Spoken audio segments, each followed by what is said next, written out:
하나님 아버지, 우리 주 예수 그리스도로부터 오는 은혜와 평강이 이 자리에 계신 여러분과 함께 하시길 주님의 이름으로 축원합니다. 아멘. 오늘 복음서 말씀인 마가복음 7장 31절에서부터 37절까지 말씀 함께 나눠보려고 합니다. 청각장애인을 치유하는 기적 이야기죠. 그래서 기적 이야기이다 보니까 미리부터 잠이 확 깨고, 야, 이거 기가 막힌 내용이 나온가 보다 하고 이렇게 귀를 쫑긋 세우실 것 같지만, 실은 오늘 이 본문은 여러 가지 질문과 고민거리들로 가득한 말씀입니다. 오늘 본문은 예수님이 여행을 다니시던 이 여행 중에 일어난 사건인데요, 참 이상한 것들이 너무 많습니다. 가장 먼저 눈에 거슬리는 것은 예수님의 여행 경로가 꽤 문제가 됩니다. 혹시 여러분들 성경책이나 그 찬송가의 앞뒤로 보시면 지도가 나와 있는 성경들이 있을 거예요. 그 성경을 한번, 그 지도를 한번 펼쳐 놓으시고, 오늘 이 말씀에서 나오는 여행 경로 그 지명을 한번 딱 이렇게 한 줄로 이어 보시길 바랍니다. 그럼 참 희한한 걸 하나 발견을 하실 수가 있을 거예요. 오늘 말씀에 보면 두로에서 시돈을 거쳐 대가볼리를 지나 통과해서 갈릴리 지역까지 갔다고 되어 있는데, 그 길 여정이 너무 멀어도 너무 멉니다. 돌아도 너무 돕니다. 이 거리상으로는 약 1000km 되는 그러한 거리이기 때문에 서울에서 부산까지가 약 400km니까 왕복하고도 다시 대전까지 내려가는 그런 거리입니다. 자동차 타고 간 게 아니라 걸어서 다녔다고 그러니까요. 이거 엄청난 여행 거리죠. 그리 현명한 여행 코스는 아닌 것 같습니다. 심지어 저는 이 본문을 읽으면서 제가 믿음이 굉장히 없는가 봐요. 진짜 예수님이 이런 경로로 여행을 하셨을까? 라고 하는 의심마저 들 정도였습니다. 왜 이런 말도 안 되는 여행 경로가 기록되었을까 가만히 생각해 보니까 아마 둘 중 하나는 확실한 것 같아요.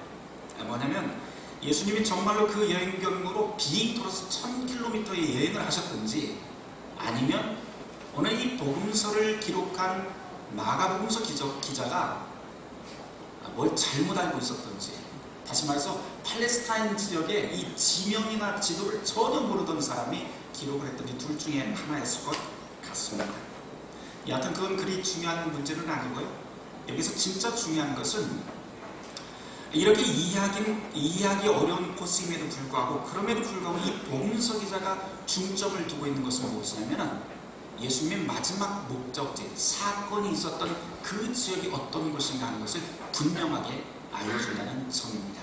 거기서 보면 대가볼리를 지나서 갈릴리까지 갔다 이렇게 되어 있는데, 우리가 보통 하는 그런 갈릴리가 아니고요. 지금으로 따지자면 이 대가볼리라고 하는 것은 10개의 도시라고 하는 말이기 때문에 10개의 도시가 있는 지역 전체를 뜻하고요. 그 옆에 바로 갈릴리 호수가 붙어 있는데, 그것은 유대 땅이 아니라 지금으로 말하자면 요르단 지역인데, 다시 말해서 그 당시 유대인들이 보기에는 이곳은 하나님의 백성이 사는 곳이 아닌 이방인의 땅이라고 불리던 곳이 바로 이 지금 예수님이 들어가신 지역이고, 오늘 본문의 배경이 되는 지역입니다. 유대 땅이 아닌 곳에 가셔서 예수님이 이방인을 치료했다라고 하는 것이 오늘 본문이 우리에게 첫 번째로 이야기하고자 하고 있는 큰 주제입니다. 그런데 이 사건이 매우 특이하게 보이는 것은, 여러분들이 읽어보시면 알겠지만 이 치료법이 매우 특이하다고 하는 겁니다. 예전에 예수님은 사람들을 치료하거나 귀신을 쫓을 적에 아주 간단하게 모든 것을 치료하셨죠. 때로는 손 하나 까딱하면 병도 낫고요, 말 한마디로 그냥 가라 그러면 모든 것이 다 나왔습니다. 원근각서, 환자가 앞에 있든지 멀리 있든지 그런 것 상관없이 말씀 한마디로 모든 것을 가르치시던 분인데, 오늘 이 본문은 그렇지가 않습니다. 오늘 우리가 읽은 이 본문 바로 앞에 보면 예수님이 수로보니게 여인의 귀신 들린 딸을 치료하는 장면에서도 그 딸이 그 자리에 있지도 않은데도 그냥 말씀 한마디로 고치시는 장면이 나오지만, 그것에 비해서 오늘 이 본문에 있는 대가볼리 지역에서 고치시는 이 본문은 전혀 그렇지 않고 굉장히 복잡한 과정을 거치게 됩니다. 예수님이 무척 공을 들이는 모습을 볼 수 있는데요, 환자를 데리고 왔을 때 이 환자를 그 자리에서 고쳐주지도 않고 따로 데리고 갑니다. 그리고 그곳에서 또 바로 고쳐주는 것도 아니고 양 귀에다가 손가락을 집어넣고요. 그 다음에 침을 뱉어서 그 사람 입안에다가 침을 집어넣는 사실 굉장히 역겨운 방법 같은 그런 것을 예수님이 낯선 방법을 사용하십니다. 하지만 여기서 우리가 고려해야 될 것은 이 고대 사회에서 침을 뱉어서 치료하는 행위는 그리 낯선 것이 아니었던 것 같습니다. 고대 주술사들이 기적을 일으키거나 아니면 불치병에 걸린 사람들을 치료할 때 침을 발라서 치료했던 기록들이 꽤 있기 때문에 아마도 이 당시에 이곳에 있었던 사람들이 예수님의 이 치료 방법을 보고 그리 낯선 방법은 아니다라고 생각을 했던 것 같습니다. 다만 우리가 좀 특이하게 더 보는 것은 예수님의 치료 방법이 그러면 주술사들의 방법과 너무 똑같다고 하는 게 너무 이상합니다. 그리고 그 다음에 예수님이 보여주신 행동도 이런 심정을 굳게 만드는데요. 예수님이 침을 그 사람 입안에다가 집어넣고는 하늘을 우러서 탄식을 하면서 에바다라고 하는 말씀을 합니다. 우리 아마 예수님을 우리의 구원자로 믿기 때문에 아무런 의심 없이 이 구절을 읽지만 사실 그 자리에 예수를 모르는 사람들이 있었다 한다면 이거는 분명히 고대 마법사나 주술사들이 주문을 외우는 방법과 똑같다고 할 법도 합니다. 어찌되건 이것으로 예수님의 이 치료 과정은 종료가 됩니다.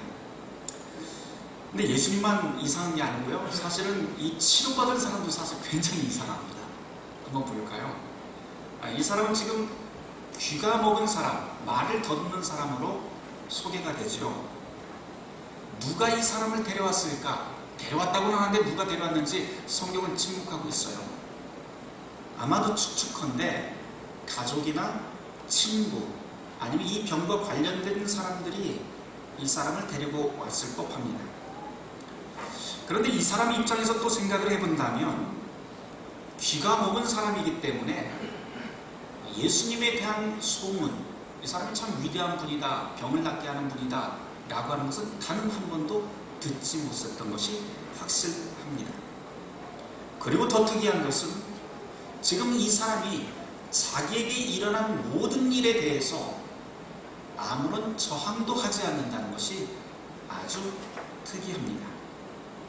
사람들이 이 사람을 예수님이라고 하는 사람에게 데리고 올 때도 이 사람은 아무런 반응을 하지 않았고요. 또 예수님이 이 사람을 또 따로 데리고 갈 때도 아무런 말도 없이 그냥 끌려가듯이 갑니다.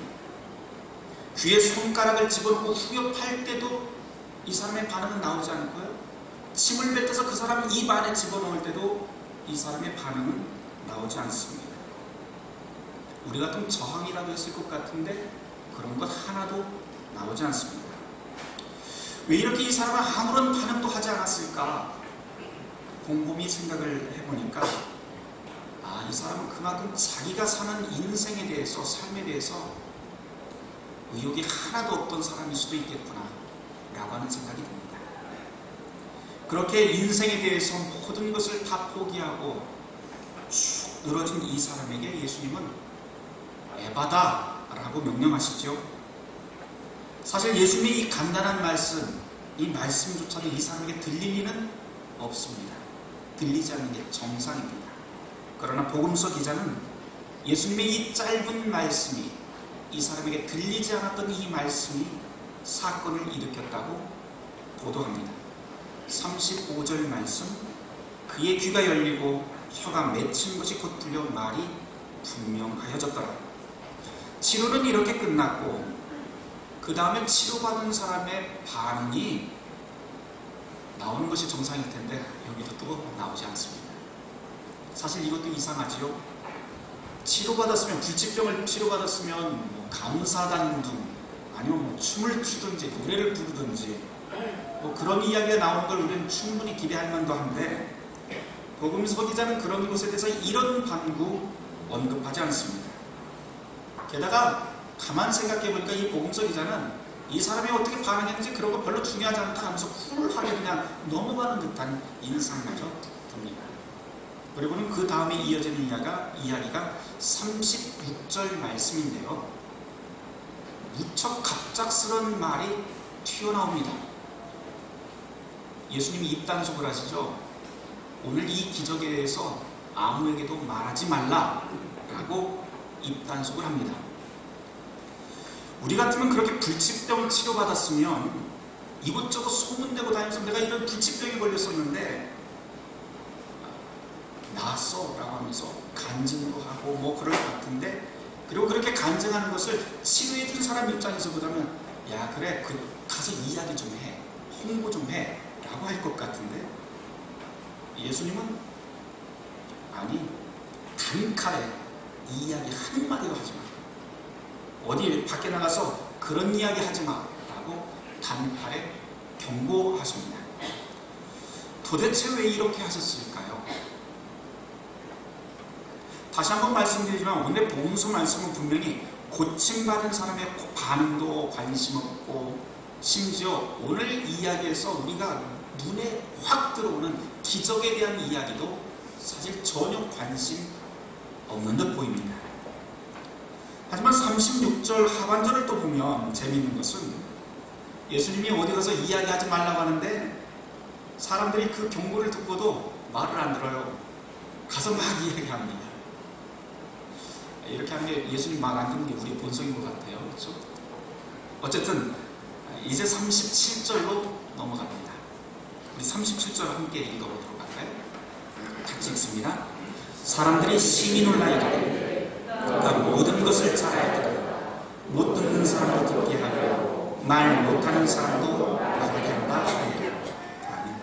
오늘 본문이 이렇게 그냥 딱 끝나버립니다. 제가 어제 사무실에서 설교 준비를 하다가 사실 이 본문으로 굉장히 진땀을 빼고 있었어요. 그랬는데 팔복교회 오세조 목사님이 저한테 문자를 날렸더라고요. 저희 루터교회에서는 모두 다 이 교회력 본문으로 설교 준비를 하기 때문에 같은 본문입니다. 아마 오세조 목사님도 이 본문으로 고민을 하다가 저한테 이래저래 궁금한 게 많았던 것 같아요. 그러면서 오늘 본문에 나와 있는 이 청각장애인이 혹시 단순히 청각장애뿐만 아니고 사회적으로 소외당하는 왕따가 아니었을까라면서 제 생각을 물어보았습니다. 오 목사님이 그렇게 생각할 수 있는 근거는 지역과 문화를 막론하고서라도 불편한 몸으로 태어나면 그것을 하늘의 저주라고 여기는 게 고대 사회의 통념이기 때문이겠죠. 아마 오 목사님도 그걸 염두에 두고 말씀하셨던 것 같습니다. 하지만 제가 보기에는 오늘 이 본문에 나와 있는 이 사람을 사회적 왕따로 볼 이유는 그다지 없는 것 같습니다. 왜냐하면 어찌되었건 이 사람은 지금 예수님에게 스스로 온 것이 아니고 누군가 데리고 왔다는 게 중요합니다. 그렇게 데리고 온 사람들이 왜 데리고 왔는지는 뭐 뻔하죠. 치료되기를 원했던 것이죠. 그래서 가장 가까이 있었던 사람들이 이 사람을 데리고 왔습니다. 식구일 수도 있고 아니면 병치료를 위해서 함께 아파하던 친구들일 수도 있습니다. 이걸 보면 아무리 병이 심하고 사회에서 내몰린 사람이라도 그렇게 함께 곁을 지켜주는 사람이 있다면 무척 감사한 일이기도 하고 병이 치료되는데 굉장히 큰 힘이 되는 것은 확실합니다. 어쩌면 모든 아픔과 고통의 치료도 이렇게 함께 하는 사람이 있을 때 가능하겠지요. 또 어쩌면 마가복음서에 이 본문이 쓰여진 것은 사람들이 데려왔다 그리고 치료받았다라고 하는 것은 마가복음서 기자가 속해 있었던 교회 공동체, 로마라고 하는 그 제국에서 핍박받고 있었던 마가의 교회 교인들에게 우리가 환난과 시련 가운데 있지만 쓰러지지 않을 수 있는 이유는 바로 우리가 성도들이 함께 곁을 지켜주고 힘을 북돋아주는 데 있습니다 라고 하는 권면을 위해서 이 말씀이 쓰여질 수도 있겠다 생각이 듭니다. 그렇게 교회의 성도들은 서로의 아픔을 함께 기도하고 중보하는 운명 공동체이기 때문이죠. 어찌되었건 이 본문에 나오는 이 병자는 이웃으로부터 분리되고 소외당한 인물이라기는 보다는 다른 면에서 좀 더 각도를 맞춰봐야 될 것 같아요. 오히려 저는 이 사람이 외부에서 왕따 당한 사람이 아니라 사실은 청각장애에 더불어 심각한 우울증에 걸린 사람이 아니었을까 한번 생각을 해봅니다. 이렇게 생각하는 이유를 이미 말씀드린 대로 본문에서 찾을 수가 있는데, 사람들이 데려올 때도, 예수님이 데려갈 때도, 귀에 손가락을 집어넣을 때도, 입안에 침을 집어넣을 때도 이 사람은 아무런 저항도 반응도 하지 않습니다. 이런 모습을 우리는 흔히 볼 수 있죠. 그만큼 세상에 대해서, 사람에 대해서 문을 닫고 사는 사람, 자기 삶에 대해서 의욕이 없다는 반증이 바로 이것 아닐까 싶습니다. 만일 자기 삶에 대해서 뭔가 의욕이 있었다면 이 사람은 밖에서 들어오는 그 자극에 대해서 어떤 방식으로든 반응하게끔 되어 있습니다. 하지만 이 사람은 그런 반응을 전혀 보이지 않습니다. 어쩌면 이 사람은 자기 인생을 완전히 포기한 상태였을지도 모르겠습니다. 그리고는 아무도 더 이상 그 누구도 내 속을 들여봐서는 안 돼 라고 하면서 자기 마음의 문을 꽁꽁 닫아놓은 채 사는 사람인 것 같습니다. 이런 추측이 가능한 것은 예수님이 맨 마지막 치료하실 때 하시는 말씀이 있는데요. 거기서 예수님이 뭐라고 하면 에바다 라고 말씀을 하시지요. 에바다 라고 하는 말이 성경에서는 그냥 열리라 이렇게 되어 있지만 원래 그 뜻은 네 자신을 열어라 라고 하는 말씀입니다. 네 자신을 열어라 라고 하는 뜻이니 바로 어쩌면 이 사람은 스스로 자신을 세상에 문을 닫고 사는 사람일 가능성이 높은 것이죠. 왜 그렇게 되었는지는 모르겠지만 분명히 이 사람은 주변 세계와 담을 쌓고 이웃과 관계하지 않고 더 이상 자기 자신과 세상의 의욕을 갖지 않은 그런 인물, 그 사람이 바로 오늘 청각장애인으로 등장합니다. 그리고 여기서 또 주목할 것은 이렇게 삶의 모든 의욕이 끊어지는 사람이라 할지라도 예수님은 치유하실 수 있고 회복시키실 수 있고 기적을 일으킬 수 있다라고 하는 것도 우리에게 가르쳐줍니다. 이것이 이 사건의 핵심적인 메시지이겠죠. 7과정을 다시 한번 상기시켜 보시길 바라요. 예수님이 지금 기도하고 그리고 기도하는 이 과정, 이 사람을 데리고 왔던 과정에서 사람들이 모두 다 보았습니다. 하지만 정작 병을 고치고 기적이 일어나는 과정, 그 순간은 아무도 보지 못했습니다. 오직 누구만 봐요? 병자만 체험합니다. 단 한 사람만 경험하는데 예수님과 이 병자간의 1대1의 상황에서만 그 기적이 경험된다는 것을 우리는 주목해야 됩니다. 신앙의 신비가 바로 여기 있기 때문입니다. 결국 하나님과 1대1의 관계가 아니고서는 우리의 신앙은 아무것도 아닌 게 되어버립니다. 신앙이란 남의 이야기가 아니라 내 자신의 이야기가 되어야 하기 때문이죠. 그 때문에 예수님은 이 사건을 통해서 우리에게 똑같은 말씀을 던져주고 있죠.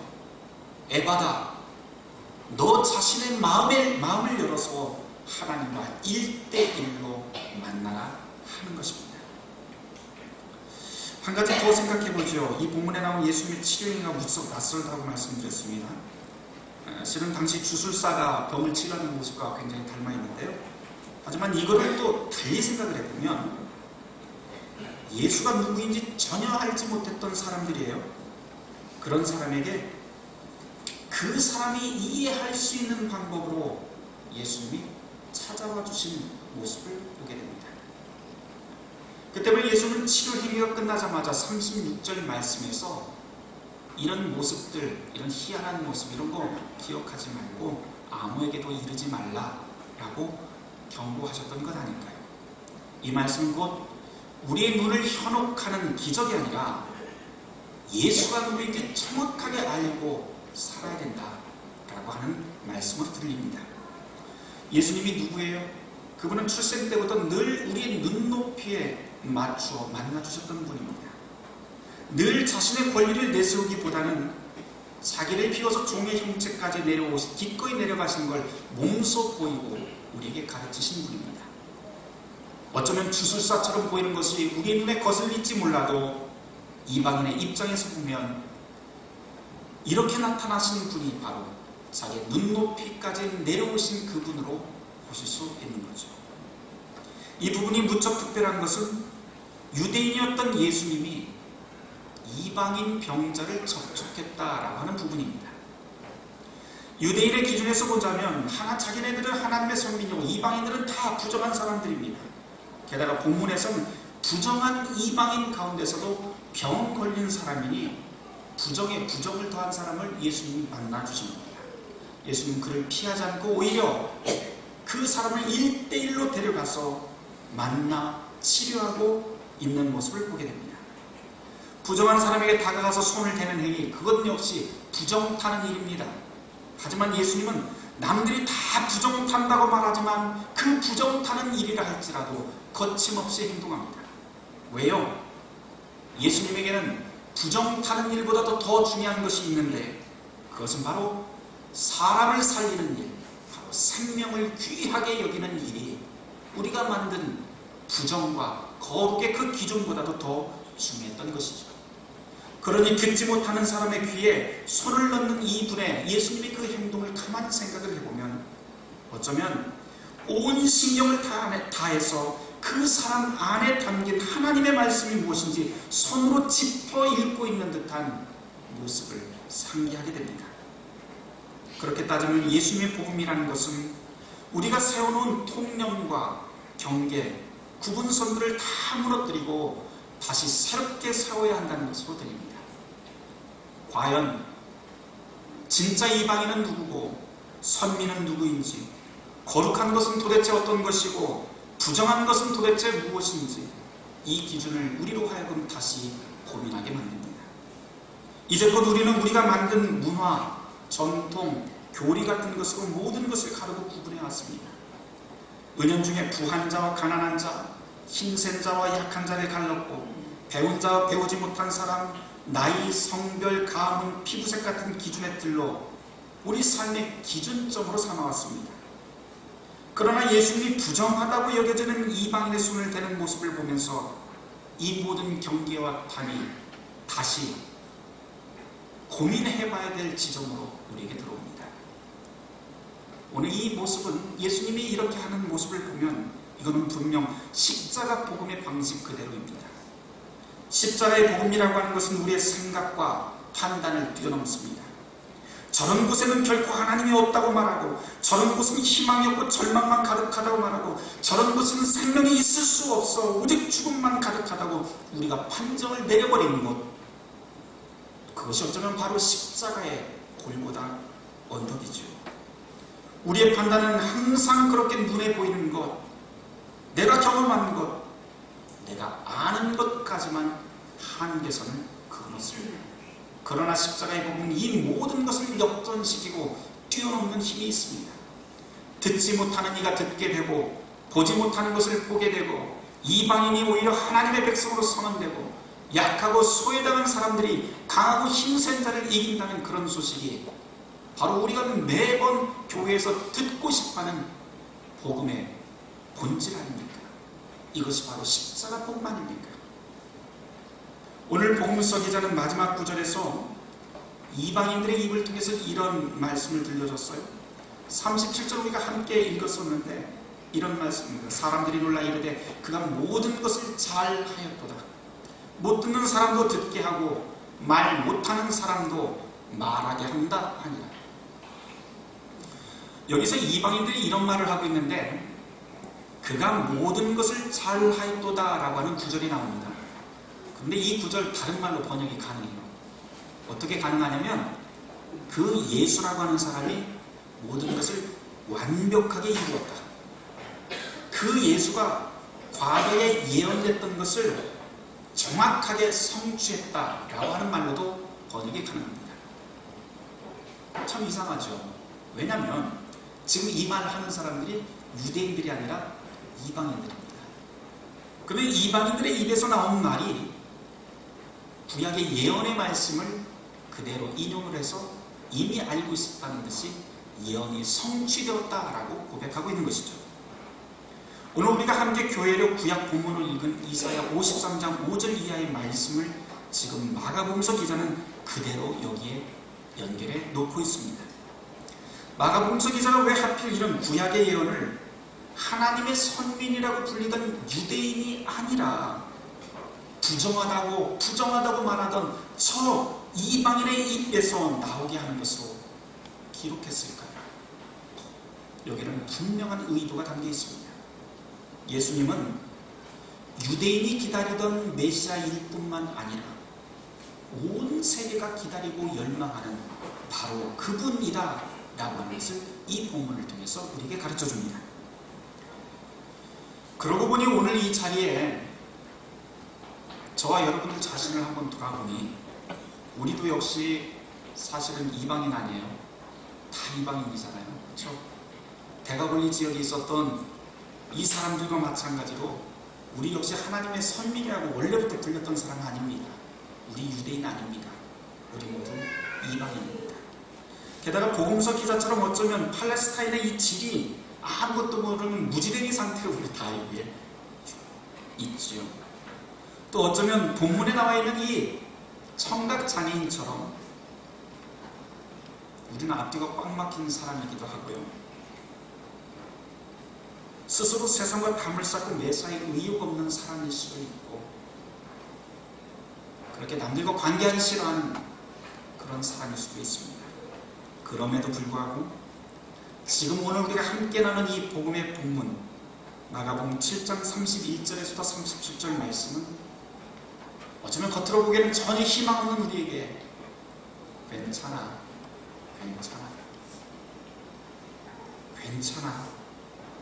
너도 일어서게 될 수 있어 라고 토닥거리는 그런 위로의 말씀, 그리고 평화의 말씀으로 드립니다. 왜냐하면 병든 이방인의 모든 것을 열어주신 그리스도 예수께서 지금 이 순간 저와 여러분에게도 동일한 복음의 말씀으로 에바다, 너 자신을 열어라, 열린다 라고 말씀하기 때문이죠. 그 말씀이 저와 여러분의 모든 막힌 담을 허물고 새로운 미래를 가능케 만들어 주십니다. 바라기는 모든 담을 허무시는 그리스도의 이 복음이 저와 여러분에게 항상 함께하길 주님의 이름으로 축원합니다. 모든 지각에 뛰어난 하나님의 평강이 그리스도 예수 안에서 우리의 마음과 생각을 지키시리라.